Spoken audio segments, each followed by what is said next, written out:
bagaimana bisa Islam itu masuk, cara Islam itu masuk sampai sekarang jadi mayoritas di Indonesia, Bang? Islam itu masuk bahkan pada saat masa kenabian. Kalau sejarah itu tertulis dan ada yang menulis, itu pasti ada riset-risetnya dulu kan. Karena gelarnya beliau tuh sekumpul kan, maka karomah beliau ini mengumpulkan orang luar biasa. Betul. Jujur juga ya. Ya. Kuasamu tukar wawasan tambah ilmu.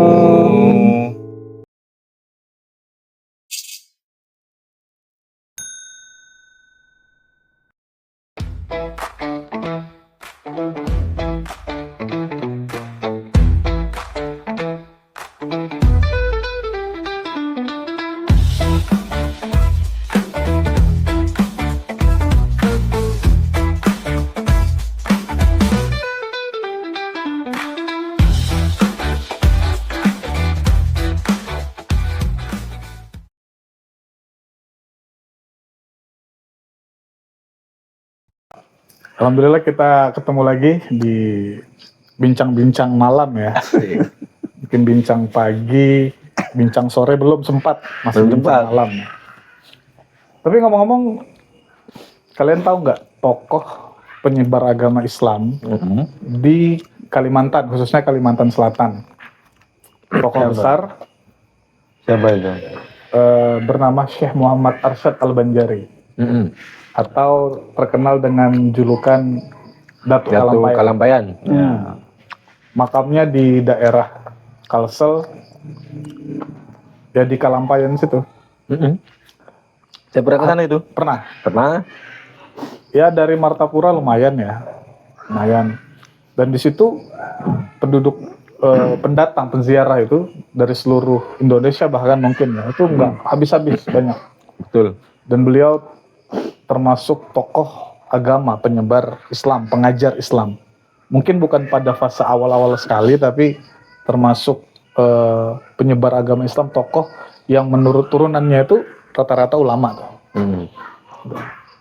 Ya, cucunya itu kan ada di sini kan, di Tenggarong kan, cucu beliau. Ya, Tenggarong? Syekh Abu Tolha. Syekh Abu Tolha. Di mana itu Di lokasinya? Tenggarong. Tenggarong. Wah, makamnya beliau cucunya. Makamnya itu yang kuning itu, makam kuning, kelambu kuning. Di dekat penyeberangan Kumala. Ya. Oh. Apa nama daerah itu ya, kelurahan? Iya, tahu kayaknya. Lupa saya. Di Timbau. Timbau. Tenggarong itu aku banget itu. Iya. Nyaman orang Tenggarong kan. Amin. Ya tadi kenapa nih? Itu turunannya termasuk dalam zuriat Datuk Kalampayan. Datuk Kalampayan tadi ya? Kalau turunan yang masyhur yang mengajar jamaahnya bahkan murid-muridnya juga banyak. Itu Syekh Zaini atau sering panggil guru sekumpul. Pernah dengar kan? Itu terkenal banget itu. Ya, terkenal, masyhur itu. Bahkan pendapat-pendapat mengatakan termasuk wali min auliyaillah. Sama. Wali-wali. Tiap haul ramai terus ya. Ramai, tiap tahun lagi luar biasa. Karena gelarnya beliau tuh sekumpul kan, maka karomah beliau ini mengumpulkan orang luar biasa. Betul. Jujur juga ya. Ya, ini cocok logi aja Mas Bunda kan. Tiap tahun itu enggak pernah sepi. Haulnya itu. Sepi itu waktu Covid aja mungkin. Bukan karena itu Covid, karena di memang memang tidak dirayakan secara besar-besaran. Tapi ngomongin Islam, banyak versi yang mengatakan penyebaran Islam ke Indonesia. Ada yang bilang dari Gujarat, Arab, Persia. Menurut kalian mana sih yang benar? Pendapat masing-masing gitu, beda-beda. Gimana Pak? Dari kamu dulu Ki, kalau kamu gimana? Kalau pendapat itu bukan ada yang benar atau ada yang salah menurut aku. Ya. Karena ngomongin soal sejarah, kalau sejarah itu tertulis dan ada yang menulis, itu pasti ada riset-risetnya dulu kan. Kalau pendapat ini menuliskan tentang sejarah Islam di Nusantara, khususnya di Indonesia, masuk itu di abad ke-7, itu bisa jadi pendapat itu benar, tapi ada yang lain juga berpendapat ada di abad ke-13 atau abad ke-12.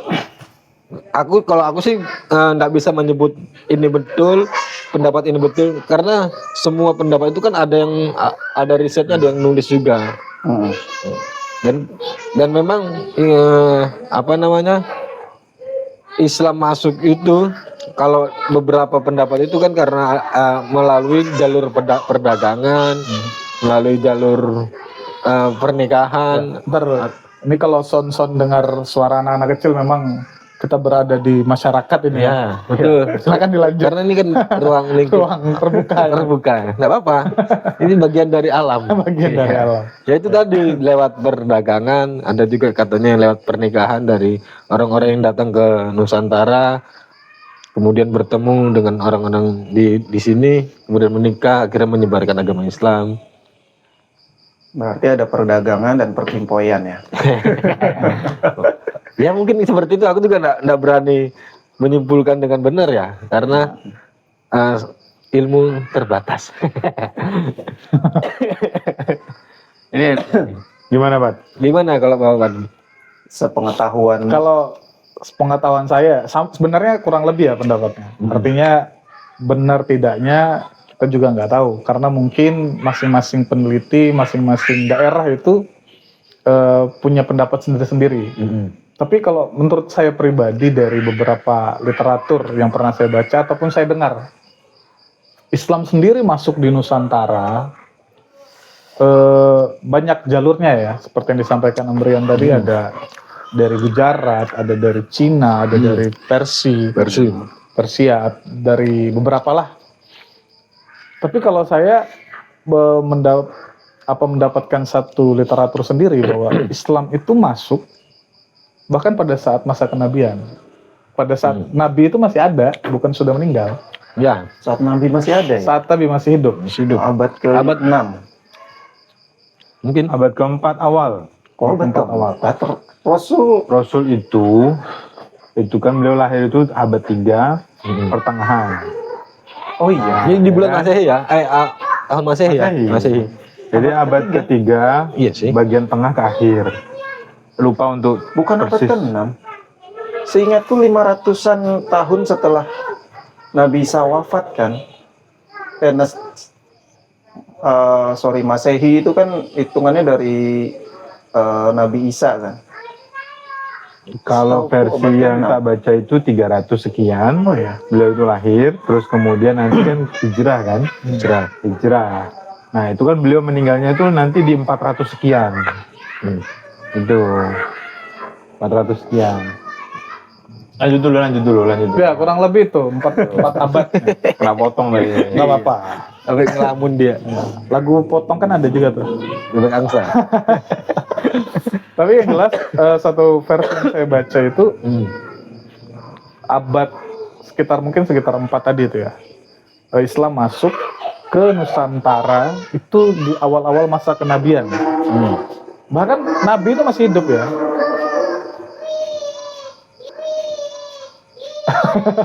Ini ada iklan ya.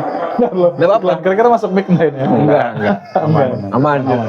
Nggak apa-apa. Kalau pemirsa dengar nanti Iya. nggak apa-apa. Namanya juga di alam ya. Betul. Nanti teman-teman bisa nyampaikan tuh pendapat dan kisah-kisahnya. Jadi kalau saya mau buka kisah malam ini tuh ada kisah yang beredar di kalangan masyarakat Buton. Kalangan masyarakat Buton, kisah ini tentunya bisa saya katakan juga versinya banyak. Setiap orang punya cerita yang berbeda-beda, tapi mempunyai inti yang sama bahwa Islam itu sudah ada di situ. Jadi kalau saya sebut mungkin kisah ini seperti legenda ya, atau bukan legenda, tapi benar-benar kisah. Cuman secara buku saya belum temukan tuh. Kalaupun ada buku-buku berupa bukan buku cetak gitu, mesin tik gitu. Saya pernah baca-baca, tapi lebih masyhur atau lebih banyak itu cerita dari masyarakat. Jadi pada saat itu dikatakan Nabi lagi duduk sama sahabatnya. Ketika lagi duduk, tiba-tiba ada goncangan besar saat itu. Nah, goncangan besar membuat Nabi itu berkata kepada para sahabatnya, kalian ada dengar nggak, ada ngerasakan nggak? Nggak ada, nggak ada yang ngerasakan. Baru kemudian sahabatnya bertanya, ada apa ya Rasulullah? Ada pulau muncul, dikatakan seperti itu. Pulau muncul. Kemudian dia mengutus sahabatnya. Ya, dalam cerita itu ada 3. Saya lupa nama-namanya siapa aja, tapi 3 orang sahabatnya. Dan tentunya ini bukan sahabat yang masyhur ya, yang masyhur di sejarah. Kemudian mereka diutuslah pergi mencari pulau itu. Dan itu berkeliling tuh, udah sampai ya mengelilingi negara sampai ke Nusantara itu. Yang anggap dari Arab ke Nusantara itu berapa jauh itu? Jauh. Mereka mengelilingi negara-negara tersebut. Kapal kan, Naik kapal tuh kan. zaman dulu. Nah, dalam perjalanannya itu tidak menutup kemungkinan dia sudah menyebarkan kan? Sudah menyebarkan agama, karena tidak perlu, bukan hanya berceramah di mimbar, di panggung, enggak, tapi lebih dengan akhlak, dengan nasihat secara bertatap muka. Kemudian 3 orang tadi itu dengan cerita yang sangat panjang itu, dan mereka tidak dikasih clue ya. Mungkin dikasih, tapi nanti ada tandanya. Kalau dalam cerita yang saya dapat gitu, nanti kamu sampai di pulau itu, nanti kamu akan dapatkan tanda. Dan mereka juga belum tahu tuh tandanya apa. Tandanya X gitu ya. Ya, tandanya X. Kata karun dong ini. Ada silang. Jadi sampainya mereka di Pulau Buton itu, yang dulu mungkin namanya bukan Buton ya, pulau aja, pulau yang tidak berpenghuni saat itu. Mereka sampai di situ istirahat. Saya nggak tahu apakah saat itu sudah berdiri kerajaan, tapi mungkin iya. Karena kan Nusantara juga usianya tua ya, mungkin sezaman dengan kerajaan-kerajaan yang masih Hindu, mungkin sudah ada. Sampailah mereka di Pulau Buton itu, kemudian yang ini yang sedikit kita sebut sebagai kisah, dikatakan mungkin tahayul ya, mitos ya. Oh ya. Nah, ketika mereka berada di pulau itu, mereka dengar suara azan. Kok bisa ada suara azan? Dan mereka kenal suara azan itu. Nggak asing. Siapa kira-kira yang azan saat itu? Nabi Bilal kan? Bilal. Kemudian mereka mencari sumber suara itu, ternyata ditemukan ada satu lubang. Di situ mereka bisa lihat Bilal. Gitu. Ya. Dan mereka tahu, oh ternyata ini yang disuruh cari. yang disuruh cari, Ya. seperti itu. 3 orang ini kalau tidak salah ya, dan sumber yang saya dapat itu 2 kembali, 1 menetap. Nah, ini kan sudah Islam nih. Berarti Islam saat itu masuk, sumber yang saya sampaikan tadi mengatakan ya saat Nabi hidup Islam sudah masuk. Ya. Terlepas daripada riwayat-riwayat tadi, tapi juga tidak mengklaim kebenaran mutlak ya. Oleh kan gimana? Kalau versi yang lain itu, aku dapat itu begini, ketika Nabi itu berhijrah dari Mekah ke Madinah, itu tidak semua rombongan beliau itu diperintahkan untuk ke Madinah.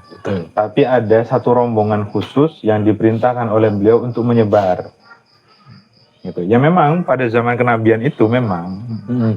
Nah, sebaran ini yang kalau yang tadi kan versinya ke Buton ya, versi yang lain itu mereka sampainya itu di Kota Barus namanya. Barus. Nah, Di Kota Sumatera Barus, kalau tidak salah ya. Sumatera. Makanya di sana kan ditemukan banyak makam-makam tua. Dan makam-makam tua ini mayoritas namanya syekh-syekh.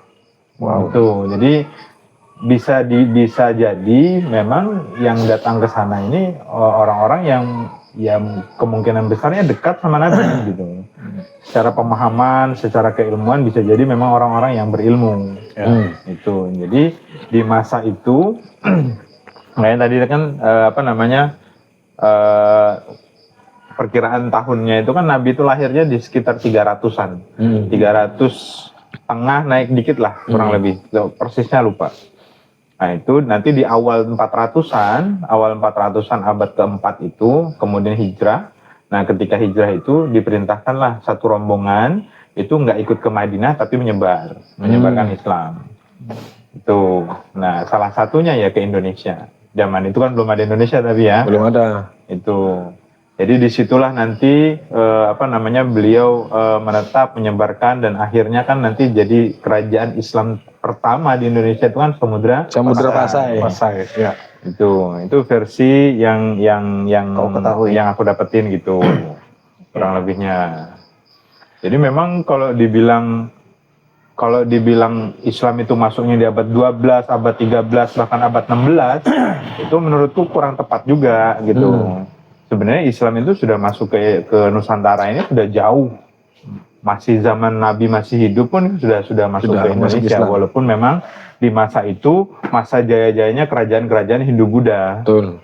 Itu jadi memang tidak semasif ketika sudah di masa 12 abad 12 abad 16 abad 12 abad 16 ini kan kalau dimulainya memang di abad 4 berarti kan 12 ini sudah udah beratus tahun ini. Cuma mungkin secara referensi catatan kitab dan mungkin banyak daripada masyarakat cerita masyarakat ya. Ya. Banyak sekali. Tapi kan sekali lagi juga kalau di beberapa versi itu memang Belanda itu banyak menyelewengkan sejarah. Nah, Contohnya kan kalau di salah satu tokoh Belanda yang masih dipelajari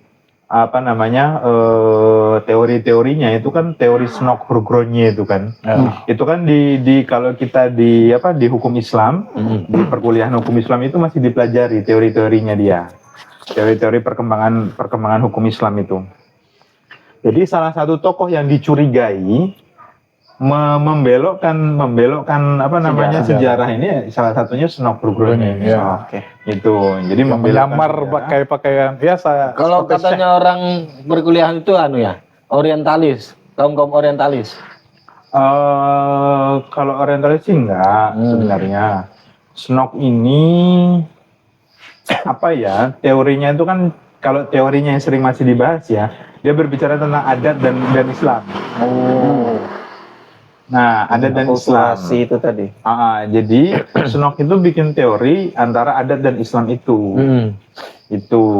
Ya. Karena kan Islam di zaman kalau penjajahan penjajahan Belanda itu tahun berapa sih? Kan selama Tahun berapa? 45 kan merdeka.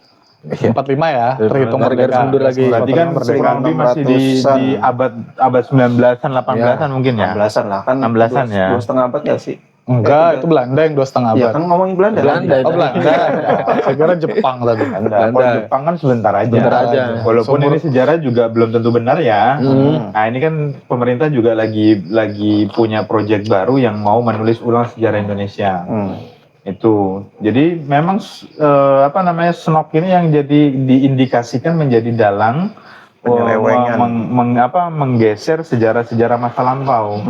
Jadi diceritakan bahwa ada yang satu versinya abad 12, abad 13 baru masuk Indonesia, ada yang versinya abad 16 baru masuk ke Indonesia Islam itu. Padahal banyak termasuk tadi Ustadz Adi Hidayat menyatakan banyak juga cerita-cerita dari yang lain. Itu Islam memang sudah masuk itu di zaman Nabi Zaman Nabi. Itu. Oke, let's say di saat zaman Nabi. Di saat itu Indonesia atau Nusantara ini kan sudah kuat lah agamanya dengan Hindu dan Buddha. Betul.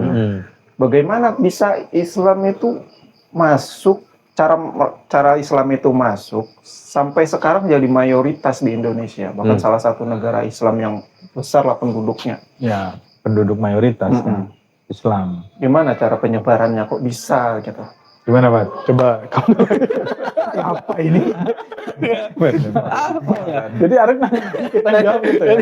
Saya yang nanya nanti Arif yang jawab lagi. Dia salah di ujung sini. Nah, jadi memang Ikam Iya. dia kesimpulan justru.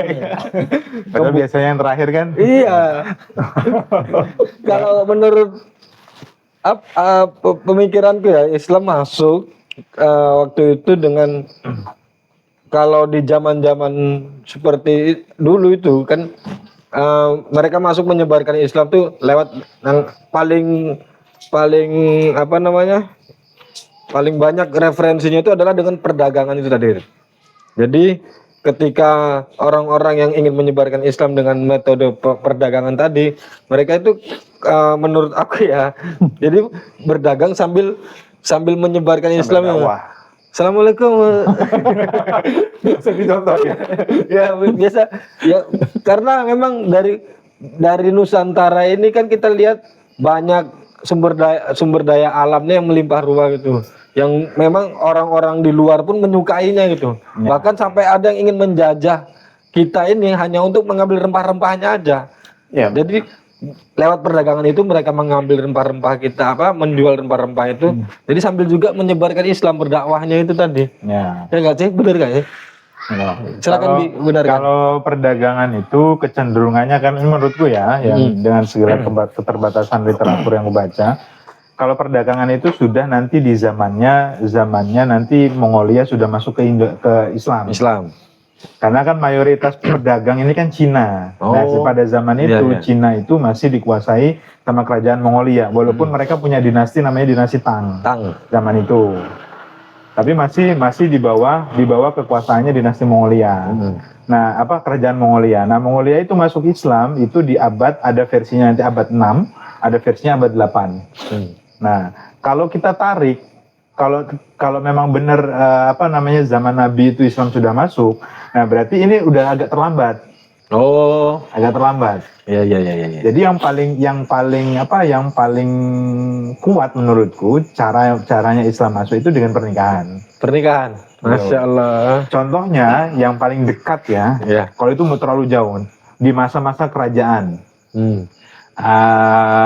Kutai lah. Kutai itu salah satu putri daripada raja yang dinikahi waktu itu adalah dinikahi oleh ini yang sekarang terkenal Kelambu Kuning. Kelambu Kuning. Ya kan? Nah, Kelambu Kuning itu beliau siapa nama beliau, Pak? Gelarnya Pangeran Notoigomo. Beliau itu menikahi putri raja untuk berdakwah. Gitu. Itu contoh-contoh yang dekat, dan contoh-contoh yang begini banyak sekali. Jadi para ulama yang datang dari sahabat-sahabat Nabi atau dari masa-masa setelah itu, itu berdakwahnya itu dengan menikahi anak-anak tokoh-tokoh supaya mereka punya posisi kedudukan untuk lebih berdakwahnya lebih kuat. Berarti secara posisi Pangeran siapa tadi? Notoigomo gelarnya. Beliau bisa menikah dengan putri raja, posisinya harusnya lebih juga sudah tinggi. Kan enggak semudah itulah menikahi putri raja. Karena beliau memang sebagai ini kan orang yang paham agama kan. Nah, itu beliau datang sebagai orang yang paham agama, dianggap sebagai orang yang alim, sebagai ulama, bahkan mungkin bisa jadi beliau sebagai wali mungkin kan. Tapi kalau wali ini kan sifatnya sesama wali aja yang tahu kan gitu. Nah, karena memang beliau ini orang yang bukan orang sembarangan yang bisa menikahi gitu. Oh, iya betul. Ya, kalau tadi itu gini, misalnya masuknya Islam ya semua punya fase-fase. Sebagaimana Wali Songo kan ada Wali Songo di fase awal ya, sampai kemudian Wali Songo yang sekarang ini. Jadi ada kan fase-fase awal itu ya. Terus kalau penyebaran Islam, ya memang tentunya beda penyebaran Islam yang ada di Nusantara sama penyebaran Islam yang ada di Eropa. Di Afrika itu tentu beda. Kalau melihat Nusantara sendiri, itu kan sebuah kerajaan Hindu, Buddha. Kalau Hindu itu identik dengan kasta. Kasta tertinggi itu adalah Brahmana. Brahmana. Ulama itu kan Brahmana kan? Jadi kalau misalnya dibilang Islam disebarkan lewat perdagangan dan pernikahan, itu punya kebenaran juga. Tapi kalau kita bicara Hindu, itu ada yang namanya kasta. Kasta Brahmana itu tertinggi, dianggap orang-orang suci. Dan ulama dulu memang bener ulama ya, bukan ulama-ulamaan, tapi bener-bener ulama. Bener-bener bukan hanya mungkin dari pakaian, tapi ya mungkin geser sedikit ya. Surban bahkan ya, kalau sekarang kan orang pakai surban tuh bebas. Kalau dulu tuh kan ada namanya guru mengijazahkan ya. Jadi nggak sembarang pakai surban, nggak sembarang, karena itu sudah sebagai simbol gitu. Nah kalau sekarang kan orang bebas saja. Ya nggak masalah ya mungkin ya, namanya outfit ya. Tapi kalau dulu ya ulama, bener ulama. Jadi penyebar Islam itu memang memposisikan diri sebagai ulama yang memang sekelas Brahmana gitu. Jadi levelnya tuh sama. Gitu. Karena kalau nggak selevel sama, kira-kira bagaimana mau didengar? Dan itu menurut saya lebih pengaruhnya sangat kuat dibanding dengan pernikahan. Pernikahan itu menjadi sambungan pengikatnya. Tapi dia datang seperti Pangeran Notoigomo kan memang misalnya beliau memang Brahmana. Brahmana. Kalau Walaupun itu pangeran itu tadi itu yang dikutai tadi itu bukan Islam sebelumnya. Islam. Ya, beliau tuh sejarahnya beberapa sejarah itu juga terkait dengan kerajaan Jogja. Oh. Tuh. Pangeran Hattoigomo itu. Lanjut aja. Sultan Hamengkubuwono II kalau nggak salah. Makanya kan kalau di Indonesia itu apa namanya beliau-beliau yang menikah sama putri-putri raja itu kan akhirnya dikasih gelarnya kan pangeran, Sayyid, gitu. Maka Habibnya itu hilang. Zuria ini yang beneran Zuria ya. Iya. Yang beneran Zuria kita berlepas diri dari kontroversi lah. tapi ya jadinya tuh begitu. Jadi akhirnya tuh gelar Habibnya tuh hilang, pamnya tuh hilang, diganti jadi Sayyid, jadi diganti jadi pangeran gitu. Bentar, Habib itu bukan keturunan Nabi kan sebenarnya gelarnya itu? Apa keturunan Nabi? Habib itu. Pemberian gelarnya itu. Pemberian gelar aja kan? Ya nanti kita terlalu jauh jadi nanti jadi masuk ke nih. Enggak, itu aja itu. Kan katanya Habib itu cucu Nabi. Iya kah? Ya kalau sepemahamanku sih begitu. Dilihatnya gitu ya. Ya ada panggilan seperti Habib, Sayyid, Syarif. Oh iya ya. Ya kalau dari Yaman banyak kan dari Habib. Tapi kalau di daerah Sumatera banyak kan Sayyid ya. Gelarnya itu Sayyid. Oh iya. Kalau di apa namanya? Sebagaimana Sunan Gunung Jati ya, Syarif. Syarif Hidayatullah. Ya, di Sumatera Said Syarif. Ya. Lanjut. Wali Songo. Bener-bener 9 tuh. Atau cuma seperti Nabi yang ada ratusan ribu tapi cuma diketahui cuma 25. Enggak, Nabi kan ada ratusan, yang Rasul itu yang ada 25, ya kan? Apa tuh? Enggak Terbalik. lah. Nabi dan Rasul yang kita ketahui Yang 25. wajib. Oh, wajib diketahui. Itu 25. Oh iya. Sisanya banyak. Nabi hanya Nabi dan Rasul 25. Nabi aja itu Banyak lebih dari 25. Lebih dari 25. Jadi kayak seperti Nabi Samuel. Nabi Daniel aku tahunya itu. Ya, ada yang namanya Nabi Khidir. Ya. Meskipun dalam Quran tidak secara eksplisit disebutkan Khidir, tapi dari riwayat-riwayat ada Khidir. Ya. Gimana? Iya, Kembali ke Wali Songo tadi. Nah, Bener-bener 9 ya atau ada lagi? Kalau dia namanya Wali Songo, Songo 9. Kayak contoh saya Siti Jenar. Oh iya. Makanya disebut wali juga tuh. Gimana? Ya versinya ada beberapa ya. Versi mengatakan tadi kan Fadli buka dengan apa namanya Wali Songo zaman periode akhir kan. Ya. Jadi ada memang versi yang lain mengatakan itu Wali Songo itu jabatan. Oh, oke. Menarik. Nah, jadi Wali Songo itu jabatan. Jadi ketika di masa akhir yang dikenal ya 9 ini. Tapi di masa sebelumnya itu beliau-beliaunya sosoknya itu berbeda, orangnya berbeda gitu. Nah, Syekh Maulana Maghribi misalnya awal-awal itu ya yang datang. Jadi itu sebagai jabatan. Ada yang versinya seperti itu. Nah, terus ada juga aku dengar gini, bahwa Wali Songo ini sebenarnya bukan keturunan dari Jawa, tapi dari Cina. Bagaimana tuh? Semuanya. Mungkin sebagian. Ada nggak? Kita sebut siapa aja? Ada Wali Songo ini siapa aja sih? Gunung Jati. Kalau Cina aku belum pernah dapat ya. Ya. Oke. Tapi kalau beliau itu dari awalnya kan utusan dari ini kan Turki Utsmani kan. Siapa tuh? Utusan Masa Turki Utsmani. Masa paling pertama berangkat siapa sih? Itu kan 2 kali gelombang itu. Ya, saya agak lupa untuk itunya tuh. Itu saya ingatku itu 2 kali gelombang. Gelombang yang pertama diperintahkan untuk datang ke Pulau Jawa. Untuk memasak Pulau Jawa karena posisinya Pulau Jawa ini terombang-ambing di laut. Biasa ya.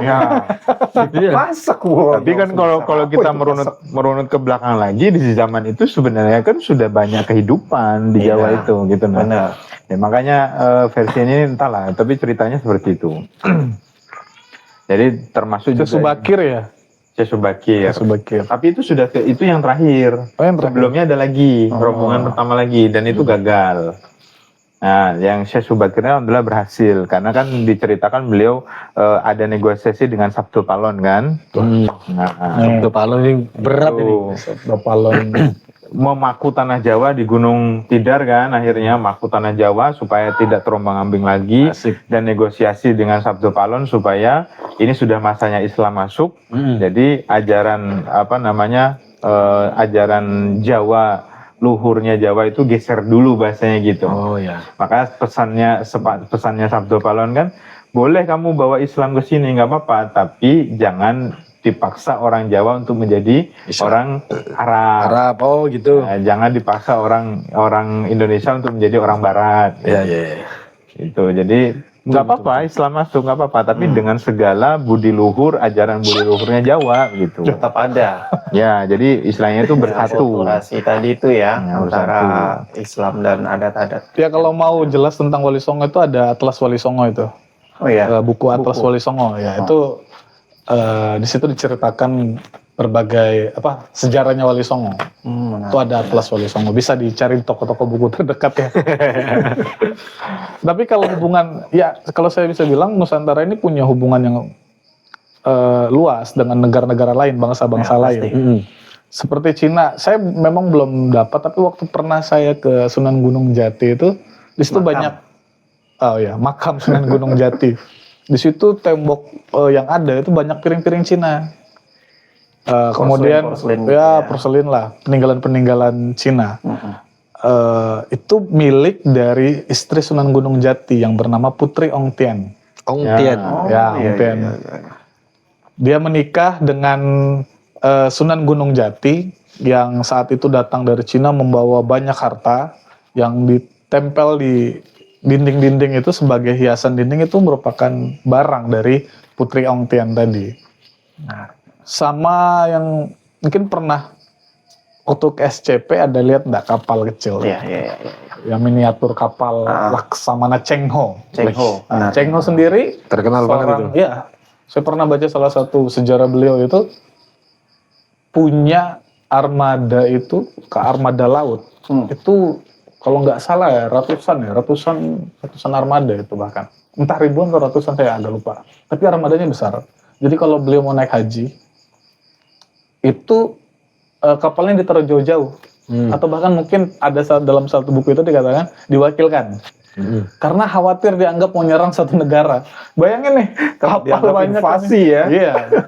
Itu tadi kaitannya bangsa Nusantara sama bangsa-bangsa lainnya. Karena memang punya peradaban, Cina punya peradaban, Jepang punya peradaban. Kalau Eropa saya kurang tahu ya. Tapi kalau termasuk Nusantara kita punya peradaban. Makanya bilang Cak Nun itu, kita ini bangsa Garuda gitu. Iya, ini yang jadi pertanyaan dari tadi itu, kembali ke tadi, kenapa bisa Indonesia yang awalnya Hindu dan Buddha bisa menganut Islam sampai jadi mayoritas. Sedangkan dari tadi kita dengar berkali-kali menyebutkan Cina, tapi Cina sampai sekarang belum jadi mayoritas tuh Islamnya. Itu yang bagaimana sih cara penyebarannya, apa yang berbeda gitu? Kalau menurutku ya, sebagai orang Jawa ya, ini bukan kesukuan tapi kan keterbatasan ilmu. Kalau suku lain aku nggak tahu gitu. Jawa itu punya ajaran sebelum Islam masuk itu kan inti dari ajaran itu budi luhur. Budi pekerti luhur. Abdi luhung. Ya. Terus kemudian Islam masuk itu dengan tidak ada paksaan gitu. Membolehkan adat itu berakulturasi, menyatu dengan agama. Maka dengan jalan itulah akhirnya Islam itu mudah masuk ke orang-orang Jawa. Inti dari ajaran orang Jawa itu kan menyembah yang kosong. Ada tapi kosong tapi isi tapi kosong. Itu berat itu. Inti dari ajarannya kan itu sebenarnya. Kalau kita jabarkan panjang lah. Tapi intinya itu kan cuma di situ aja. Jadi sebenarnya ketika Islam masuk sebenarnya sama aja nih. Sama ajaran luhurnya. Sama nih. Budi pekertinya dalam Islam itu mengajarkan akhlak yang baik, budi pekerti yang baik. Jawa juga ajarannya seperti itu. Jadi kurang lebih beda, nggak beda jauh gitu. Akhirnya bisa masuk dengan gampangnya masuk. Itu sebabnya penyebaran Islam pertama di daerah Sumatera dan Jawa. Karena yang setauku memang di Jawa dan Sumatera itu kan yang awal-awalnya. Peradabannya kan udah luar biasa memang waktu itu. Di Bali tetap menganut Hindu mayoritasnya. Di sebelah timurnya, setauku masih kuat menganut animisme. Animisme ini bukan penyembah anime ya. Nenek moyang. Penyembah anime. Mungkin sekarang ada mazhab anime itu ya. Iya, yang fanatik banget dia. Sampai abad kesekian baru di situ mulai Kristen masuk, kuat Kristennya. Ya, Kristenisasi itu kan kalau yang ku dapat itu kan banyak ketika Belanda masuk kan. Nah, itu. Jadi ngelanjutkan Yusuf tadi tentang ajaran yang dibawa sunan-sunan tadi ya, tentang ya bukan menafikan suku-suku lain, tapi memang yang paling terkenal itu kan memang ajaran sunan-sunan itu. Mereka masuk lewat kebudayaan orang-orang Hindu, mereka memasukkan Islam itu lewat adat-adat istiadatnya. Jadi apa yang sudah ada di zaman itu mereka nggak meleburkannya, tapi mereka tidak menghilangkannya, tapi mereka lewat itu juga. Kayak misalnya ada wayang, ada apa yang namanya nih, bulu tangkis, gamelan, bulu tangkis, ya, bulu tangkis tuh, gitu, ya, gamelan. Yang paling terkenal kalau tidak salah itu kan Sunan Kalijogo. Sunan Kalijogo itu yang dia memainkan wayang dengan nyamannya. Lewat wayang itu dia menyebarkan Islamnya. Ya, dia kalau wayang awalnya itu isinya tentang kisah Mahabharata, kemudian diganti dengan kisah nabi-nabi lain tentang Semar, Garong, ya, Gareng, Petruk, Garong maling ya. Jadi saya ini kan orang Banjar nih, aku ini kan orang Banjar loh. Tapi begitu aku dulu pernah lama di Jawa dan memang yang aku rasakan tuh kelembutan orang-orang Jawanya ini. Orangnya apa? Orangnya juga, sifatnya juga. Jadi memang begitu mereka tuh mempunyai acara-acara adat, mempunyai kebudayaan-kebudayaan itu memang dipegang teguh banget. Melihat ada konser pagelaran wayang, pagelaran ada lagi yang wayang orang. Itu kan melihatnya kan memang gagah, ganteng banget. Jadi diruntut ke sejarah Islam tadi memang dapat banget diterima. Jadi dari penyebaran yang seperti itulah orang-orang yang semulanya beragama Hindu atau Buddha tadi, jadi mereka juga ini agama yang memang nyaman untuk damai, untuk kita dianut lagi gitu kan. Ya kalau seperti di Spanyol itu kan penyebarannya melalui ekspansi wilayah juga ya. Dan di situ peperangan. Jalurnya peperangan. Jadi ketika orang tuanya yang sudah masuk Islam meninggal, ya anaknya bisa aja enggak jadi Islam lagi. Kalau di Indonesia karena mungkin dia penyebarannya itu juga mengakar, jadi bisa jadi dia sangat lebih kuat dan mayoritas ya. Tapi karena Nusantara ini memang terkenal dengan kemajemukan, jadi memang tetap yang berbeda agama pun boleh tetap hidup. Dan harus diberikan ruang-ruang tersendiri untuk menjalankan keyakinannya. Kalau seperti melihat Sunan Kudus ya. Nah, Sunan Kudus itu ketika beliau berdakwah, yang kurban biasanya menggunakan di daerah lain menggunakan sapi, di situ Yohanes kerbau ya. Kerbau. Karena masih saat beliau berdakwah itu menghormati ajaran Hindu, karena Hindu itu bagi Hindu sapi itu hewan suci. Dan masyarakat di sana sampai sekarang. Sampai sekarang di Kudus itu khususnya di kampungku ya. Nah, itu kalau kurban di sana nggak ada yang pakai sapi. Bahkan cari daging sapi itu susah. Oh iya. Ada yang daging kerbau ya. Ada daging kerbau. Jadi pale pentol itu pale bakso, soto kudus. Semuanya Oh ya. kerbau. Soto kudus itu dagingnya daging kerbau. Iya. Kalau di sini sapi itu untuk dipotong, untuk dikonsumsi, kerbau untuk kerja. Iya, Oh, iya. sana terbalik. Saya kembali ya. Kerbau untuk dipotong, untuk dikonsumsi, sapi untuk Sapinya yang kerja. Ya. Oh iya iya iya iya. Itu, jadi sana kebalik. Karena memang gini ya, banyak sejarah itu di Jawa. Kalau di Betul. sini juga kita agak keterbatasan literasi ya. Ya. Di masa-masa itu. Jadi memang proses penyebaran Islam itu paling banyak ceritanya di Jawa, apalagi Wali Songo dan Betul. wali yang lain. Walaupun sebenarnya di sini juga sebenarnya pergerakannya sama, Sama. gitu. Ya, Cuman sama. kita Cuman karena tidak. keterbatasan literasi itu. Heeh. Kerajaan-kerajaan juga di masa itu banyak di Jawa. Betul. Di sini kan diceritakan cuma satu. Iya. Ya. Kalsel juga. ada Kalau di lagi sini lah. kan Yang besar lah kan gitu. Mm-mm. Kalau di Kalsel besar. Kalsel ya. Ya, Sultanan gitu. Banjar kan. Ya. Setelah Banjar. Dan itu tadi, Kalsel itu dalam satu versi, tadi kan dibuka sama Datuk Kalampayan kan, Ya. itu satu versi itu menyatakan kalau Datuk Kalampayan itu dirunut ke atas itu ketemunya Mbah Sunan Giri. Sunan Giri. Gitu. Keturunannya berarti. Keturunannya Mbah Oh. Sunan Giri. Oke, oke. Tuh. Jadi ada ikatan erat dengan dengan Kalimantan Selatan, termasuk juga di zamannya Kerajaan Demak. Mm-mm. Nah kan di Banjar kan Kerajaan Banjar ya, Iya. Amuntai. Amuntai. Amuntai. Itu pernah minta bantuan ketika mereka perang saudara. Oh ketika iya iya. ketika anak dan paman, nah ini perang saudara. Ini apa namanya merebutkan tahta, itu minta bantuan sama Kerajaan Demak. Oh gitu. Sebenarnya banyak penyebar Islam, tapi saya nggak tahu periode-periodenya ya agak kurang tahu ya. Ya. Tapi misalnya yang terkenal, tokoh terkenal, bukan tokoh awal tapi tokoh terkenal di Sulawesi Barat, namanya Imam Lapeo. Lapeo. Imam Lapeo. Kalau di Buton sendiri yang masuk itu penyebar ya. Saya juga mungkin dalam beberapa literatur itu dia termasuk bukan periode awal tapi juga sudah ada kerajaan di situ. Mungkin kurang lebih 800-an Masehi ya. 800-an Masehi. Itu namanya gelarnya Haji Pada. Haji Pada. Pak Dah. Haji Pada itu kenapa dinamain Haji Pada? Karena kalau beliau sholat itu bisa di atas ilalang. Kalau ilalang kan nggak mungkin ya orang naik ya. Iya. Jadi bentangkan sejadah, beliau sholat. Ini penyebar Islam pertama. Memang di masa itu kan ya hal itu biasa gitu. Biasa.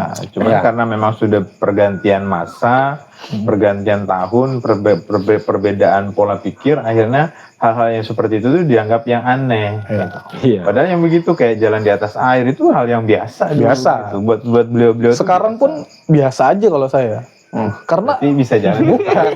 ini perkara bukan bisa jalan sama nggak bisa jalan. Kayu itu ngapung biasa aja kan? Iya. Ya kalau orang bisa ngapung, andai bener bisa, biasa aja sebenarnya. Karena kayu itu sudah bisa ngapung. Ada orang ngaku bisa terbang nih. Kalau bagi saya biasa aja. Burung lo terbang. Iya. Masa kita kaget? Ya cuma Iya. nanti perkara bener endaknya lagi ya. Iya. Kan ada yang ngomong ke saya gini, kalau orang itu wali, dia harus bisa jalan di atas air, dia bisa terbang. Menurut saya kalau wali itu bukan itu. Bukan dia bisa terbangnya. Burung kan bisa terbang. Masa wali kan? Iya iya. Atau Saya nyanyi dong. itu anu lah ya. Itu, ya. Ya itu menurut saya bukan itulah ya. Atau jalan di atas air, kayu lo ngapung, masa mulia kayu kan. Betul. Ya, jadi itu hanya sebagai ya kita sebut karomah ya, karomah yang diberikan untuk menyebarkan dan bukan untuk praktek-praktek di pinggir jalan. Iya. tuh. Nah, Jualan obat yang di pinggir jalan tuh. nggak apa-apa. Yang obatnya benar ya. nggak apa-apa. Berarti dari perdagangan dan perkawinan. Nah, cukup berbeda dari yang ku dengar tentang penyebarannya di Kutai ya. Kalau di Kutai tadi seperti Habib Tunggang Parangan, cara penyebarannya itu beliau mendekati raja karena di saat itu karena kerajaan ya, kerajaannya apalagi Hindu dengan kastanya seperti itu. Jadi di saat raja atau suatu kerajaan itu sudah menganut suatu agama, biasanya penduduk di bawahnya juga mengikuti. Ya. Makanya Habib Tunggang Parangan datang menemui raja, walaupun sebenarnya sebelumnya Islam sudah dikenal. Raja Kutai itu udah kenal. Salah satu contohnya anak kelima dari Aji Batara Agung Paduka Nira bernama Maharaja Sultan. Kata Sultan ini kan dari bahasa Ya, Arab juga nih. Sultan. Nah, terus ada Raja Mandar Shah. Shah ini udah jelas, Ya, ya kan? Padlet. Ah, Syah. Jangan Iya. sebut nama asli. Iya. Anca.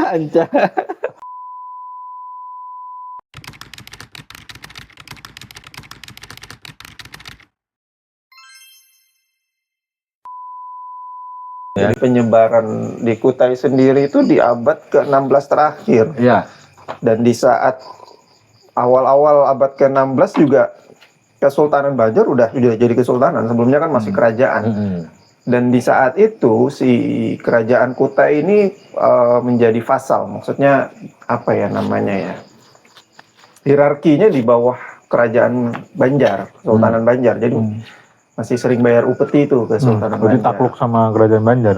Benar. Kena Nah, invasi. jadi sudah cukup kenal, tapi sampai di sepertiga akhir 3/4 abad ke-16 baru ke Kutai Kertanegara menganut Islam dari Habib Tunggang Parangan itu. Sekali lagi Islam itu luar biasa, Asli. Nusantaranya juga luar biasa.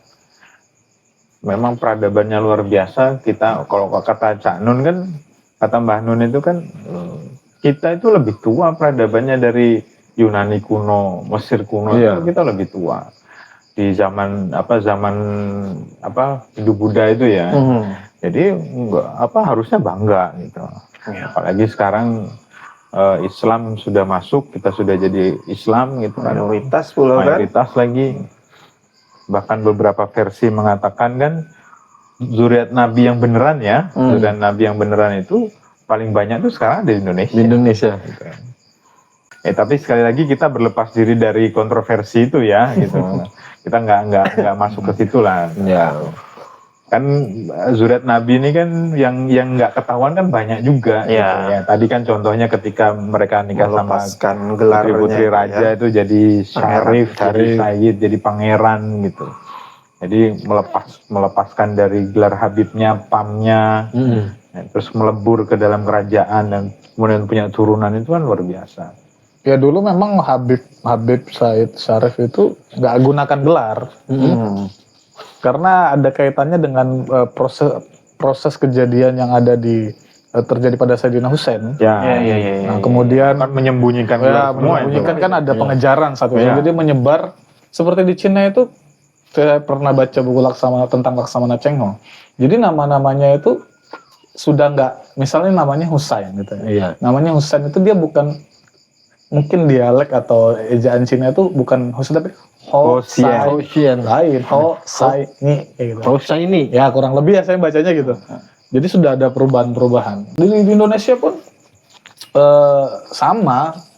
Misalnya Yusuf nih Habib nih. Ya dia nggak susah mengungkapkan dia ini Habib karena nggak ada literaturnya. Jadi kita diam-diam aja. Ada silsilah. Sama di mata, ya penting kita di mata Tuhan itu. Diam-diam bisa terbang gitu ya.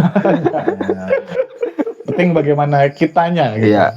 Ya, nggak usah bangga Iyalah. dengan turunan gitu. Yang penting tetap kita selalu Allahumma sholli ala sayyidina Muhammad itu ya. Oh, Sayyidina Muhammad, Sayyidina Muhammad, Sobeh. Sebenarnya kan memang Islam masuk ke Indonesia, ke Nusantara ini dengan penuh kelembutan, dengan kasih sayang, tidak harus menghilangkan adat istiadat yang lain. Tapi pada intinya sejarah masa lalu itu yang kita obrolkan di sini bukan merupakan tolak ukur kebenaran ya, atau tidak menghakimi siapapun. Ya. Tapi ini lebih kepada pelajaran daripada kita ngobrolkan orang ya. Betul, daripada kita gibah, Daripada lebih baik kita ngobrol yang bermanfaat. ada ilmunya. Akhir pesannya Mbah Sabto Palon Noyo Genggong itu Masya Allah. buat kita semua itu katanya eling lan waspodo. Oh ya. Wes itu Artinya? aja. Ingat, selalu ingat dan selalu waspada. Kepada apapun. Nyebut ke. Allah. Oke. Terima kasih. Oke. Dengarlah dunia, suara kita